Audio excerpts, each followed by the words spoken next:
और चौधरी चरण सिंह जी के लिए मांग समाजवादियों ने भी की थी, अभी कुछ दिन पहले, आपको याद होगा। और जितने लोगों को भी भारत रत्न मिला है, मैं उनको बहुत बधाई और शुभकामनाएं देता हूँ। सर, जयंत जी से कोई बात हुई है? इधर बात नहीं हुई है, और जो बातें हो रही हैं वो सब अखबारों में छप रही हैं, तो आप ही के माध्यम से हम लोग जानकारी पा रहे हैं। इससे जितने भी किसान नेता और जितने भी दलों ने जो समय समय पे मांग की थी, उन सबको बधाई और धन्यवाद, जिनकी के परिणाम आज दिखाई दे रहा है कि देश के पूर्व में रहे प्रधानमंत्री, किसान नेता, और उन्होंने पूरी ज़िंदगी अपनी लगा दी थी गरीब किसान को खुशहाली के रास्ते पर लाने के लिए। सर, उत्तराखंड के हल्द्वानी घटना को लेकर क्या कुछ है? बीजेपी क्या न करा दे। और आनंद प्रकाश पांडे हमारे संवाददाता इस वक्त हमारे साथ मौजूद हैं। आनंद, क्योंकि ये चुनावी साल है, ऐसे में जाहिर है इस बड़े फैसले के भी सियासी मायने निकाले जाएंगे। किसानों की नाराजगी का जिक्र होता है ऑपोजिशन की तरफ से बार बार, और कोई भी किसान प्रोटेस्ट आप देख लीजिए, चौधरी चरण सिंह की तस्वीर एक तरफ और स्वामीनाथन आयोग की जो रिकमेंडेशंस थी C2+50 वाली MSP पर, वो एक तरफ, ये जोर शोर से रखी जाती है हर प्रोटेस्ट में। तो आपको लगता है कि एक तीर से कई निशाने साधने की कोशिश की है सरकार ने?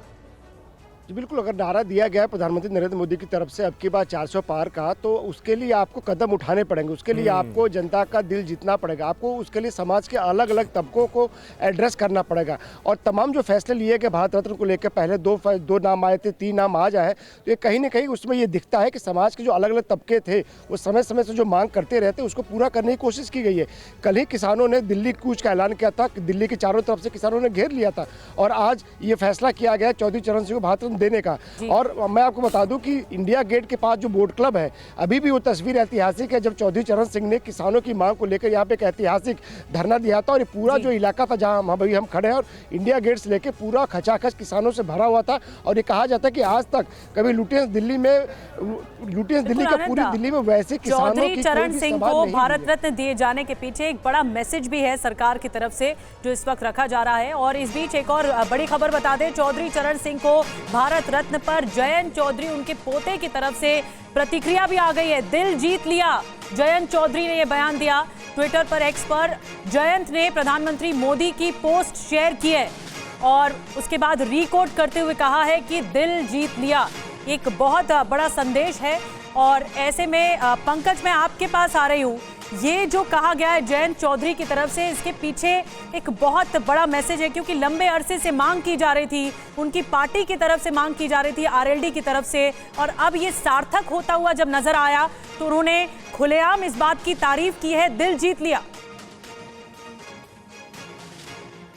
जी हाँ, वैसे तो कहते हैं कि हाथ मिले न मिले, मतलब दिल मिले न मिले, हाथ मिलाते रहना चाहिए। यहाँ दिल पहले मिल गए हैं। अब इस बात में यानी वो दिन बहुत कम रह गए हैं जब जयंत चौधरी और बीजेपी नेताओं के हाथ मिलाने की तस्वीरें भी सामने आ जाएंगी। अब से कुछ देर पहले आपने अखिलेश यादव को भी सुना, जो कह रहे थे कि उन्होंने भी मांग की थी चौधरी चरण सिंह जी को भारत रत्न देने की मांग। ये जो पिछले कुछ दिनों से लगातार आप देखें कि तमाम तरह की खबरें आ रही थी, RLD और बीजेपी के साथ सीटों के बंटवारे पर सहमति बन जाने की, कितनी कितनी लोकसभा सीटें, राज्यसभा सीटें, लेकिन जयंत चौधरी का कोई बयान नहीं आया था। कहीं भी उन्होंने कुछ भी नहीं कहा, उनकी पार्टी के किसी नेता ने कुछ नहीं कहा। लंबे समय से उनकी पार्टी की मांग रही थी कि चौधरी चरण सिंह साहब को भारत रत्न दिया जाए। उस मांग को मान लिया गया है और अब इस बात की गुंजाइश कहीं से नहीं बनती है, और ये तय है कि चौधरी चरण सिंह के जो पोते हैं जयंत चौधरी, वो अब बीजेपी के साथ हैं। और तो बहुत बड़ा राजनीतिक मैसेज है। लेकिन किसानों के हक की बात जो आप करते आए हैं, अब उन पर अब आपका रुख क्या रहेगा, ये भी बहुत महत्वपूर्ण हो जाता है।